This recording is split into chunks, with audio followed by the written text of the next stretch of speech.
Bonjour les amis, je suis Alma, je suis hypnothérapeute et flamme jumelle. Alors hier nous avons fait une table ronde avec un canal qui s'appelle Mélanie et nous avons initialement prévu d'interroger Albert Camus et Maria Casares, mais Joshua et Marie de Magdala sont toujours avec moi, donc à un moment donné on leur a demandé si Joshua et Marie de Magdala voulaient prendre la parole. Et donc aujourd'hui, nous présentons deux passages. Le premier concerne le fait d'avoir peur et le second concerne un petit message pour l'humanité actuellement, enfin ce qu'ils avaient envie de nous dire. Voilà. Et je remercie le canal Mélanie pour cette canalisation. J'espère qu'elle vous sera utile, si ce n'est au point des messages, d'un point de vue énergétique, au niveau de l'énergie des très hautes fréquences. Merci.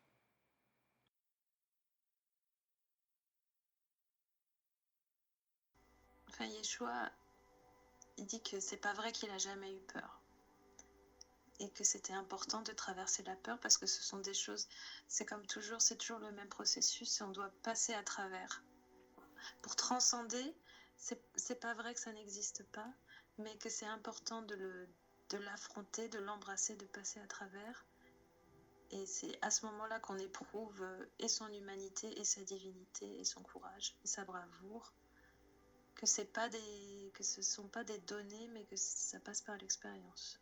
Les femmes du paradis ne sont pas courageuses. Elles sont tout ce que vous voulez de lumière, de beauté, d'amour, de sagesse.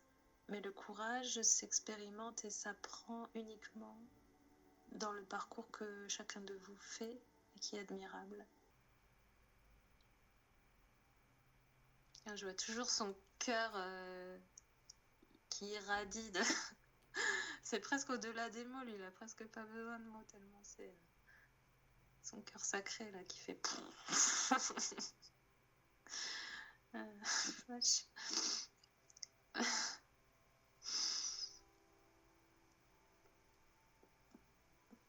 Il dit qu'il est très heureux parce que on commence enfin au jour d'aujourd'hui, après tout ce temps, à comprendre la nature et la teneur des propos qu'il a tenus.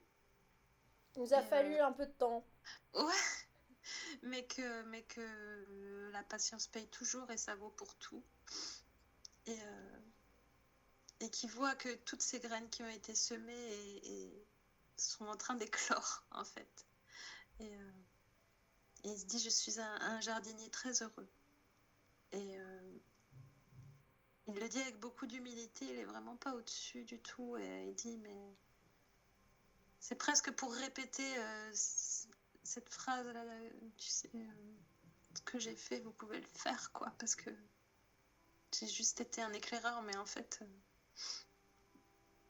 voilà. Je vous ai montré un chemin, je vous ai montré une solution, mais parce que je l'ai ressenti, mais on est exactement pareil et vous avez la même en vous. Et aujourd'hui, voilà, on commence à s'en rendre compte et c'est une très grande joie. Et Marie est très heureuse aussi. Et elle est très très très présente actuellement. Elle œuvre beaucoup sur... elle a pris...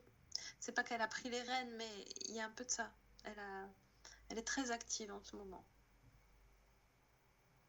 On parle de Marie de Magdala.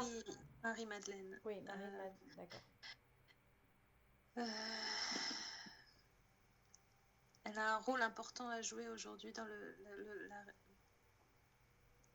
la reconnaissance de la femme, mais pas pour que la femme prenne le dessus, mais pour que, voilà, que le couple soit enfin équilibré et que la vérité puisse être équilibrée et non tronquée et non reniée. Et c'est son tour d'agir énormément. D'accord. Et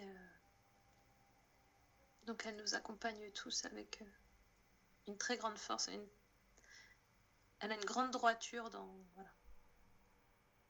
C'est pas du tout une femme faible ou non, elle a vraiment beaucoup de force et elle est très heureuse du travail qui est accompli. Donc elle nous dit merci. D'accord. Merci Marie.